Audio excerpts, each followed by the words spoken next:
जिंतूर तालुक्यातील बोरी येथे नात्याला काळीमा फासणारी घटना गुरुवारी सकाळी घडली।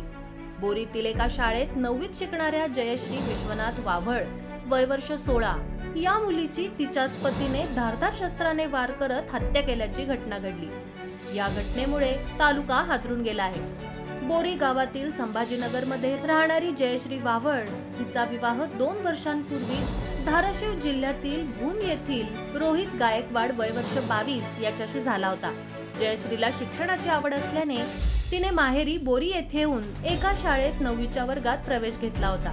दरम्यान गुरुवारी सकाळी 7 वाजण्याच्या सुमारास जयश्री वावळ ही शाळेत जाण्यासाठी निघाली।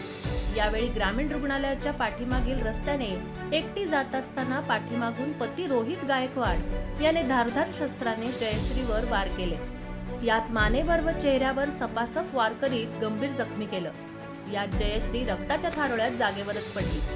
घटनेची माहिती मिळताच बोरी पोलीस ठाण्याचे जमादार कृष्णा शहाणे सय्यद गयासोद्दीन यांनी गंभीर जखमी जयश्रीला तात्काळ ग्रामीण रुग्णालयात दाखल केलं।